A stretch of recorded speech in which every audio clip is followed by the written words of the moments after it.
welcome to the Heidi Thorne Show. I'm your host, Heidi Thorne, and in this podcast, I share my real-world self-publishing and small business experience with you. Before we get started, I just want to remind you to like, comment, share, follow, and subscribe. Now let's get on with today's show. This is one of the biggest questions that authors have to answer. How do you decide when your book is done? When I worked individually with authors, I would have a number of clients that were perfectionists.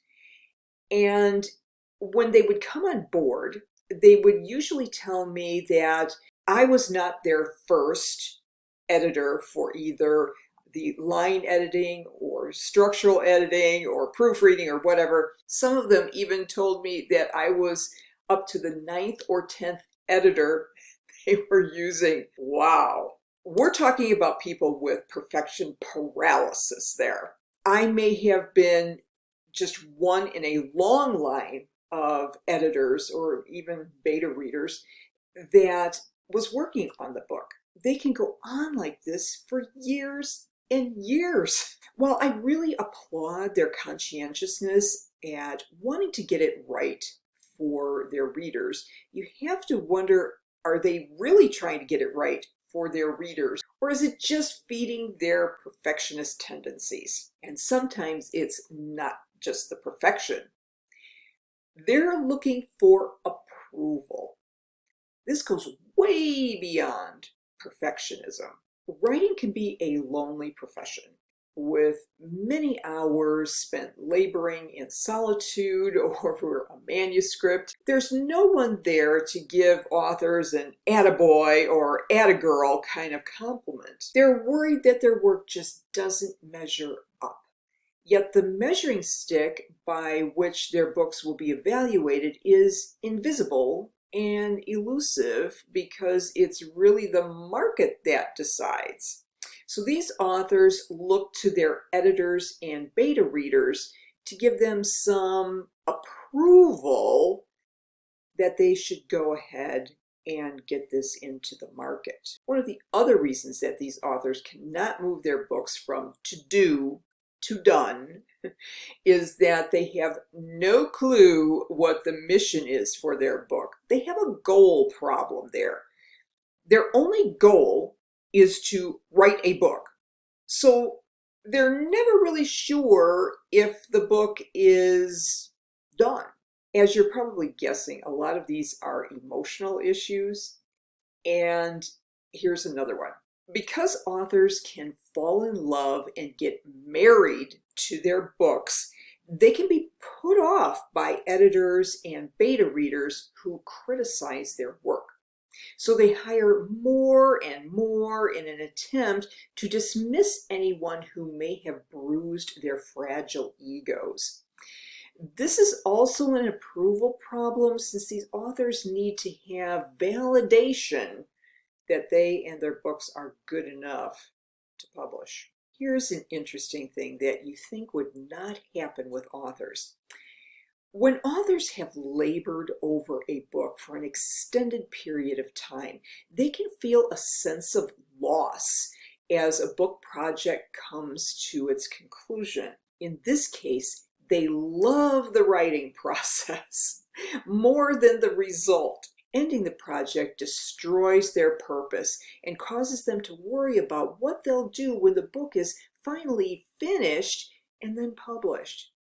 So to avoid the feelings of loss and confusion, they just keep endlessly working on the same book project that has brought them so much joy and satisfaction. How do you decide when your book is done? Knowing when a book is done will actually be determined before it's even written. Determining the mission, message, or story of the book, your why, is the first order of business when you're self-publishing. Then it takes discipline and determination to keep moving forward. Let's look at some tips that you can use to keep it moving forward. There's a checklist. Make a list of the ideas or story elements that need to be included and completed. A book's outline can also be used instead of a checklist. Once all of those points can be crossed off as achieved, then the basic content of the book is done and ready for the next stage of development. That next stage should include self-editing. Yes, self-editing. And ideally reviewed by beta readers, outside editors, proofreaders to fine-tune the manuscript before production begins. Avoid the never-ending editing loop.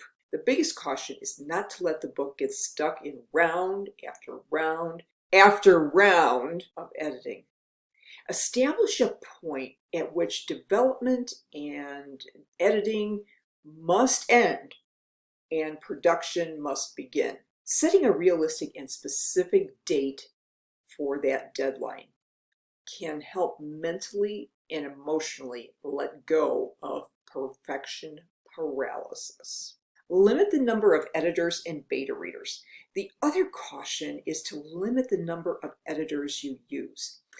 The 9 or 10 editors that some authors reported using before they came to me is way too many. Even just 1 or 2 competent and professional editors can be enough. Only hire more to address specific or troublesome aspects of your manuscript. Often, more beta readers than editors are used, but even for that, limit that number to just a handful of beta readers, especially those that are familiar with your work and your genre, to avoid being overwhelmed and unnecessarily changing the book to address several conflicting opinions, which you will get. Take your ego out of the equation.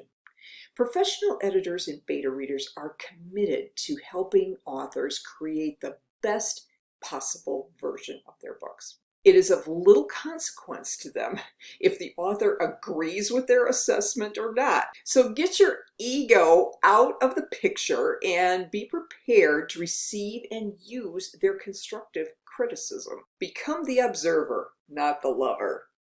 It's been my experience that once I finish a book, even before, I'm already thinking about the next writing adventure.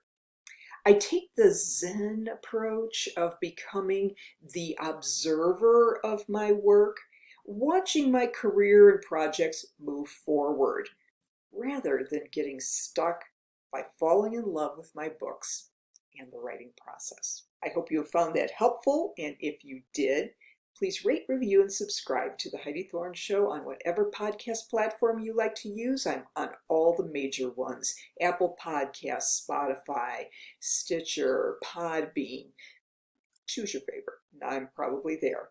If you like the YouTube video better, you just have to subscribe to my Heidi Thorne YouTube channel and turn on the notifications so that you get an alert when a new video is up. I would appreciate it if you would share the audio podcast or the video with your friends on social media. And if you want to see my self-published books, they are on Amazon, Audible, and Apple Books. All you have to do is type in my name, Heidi Thorne, and a list of all the available books will come up, and choose the one you want to get.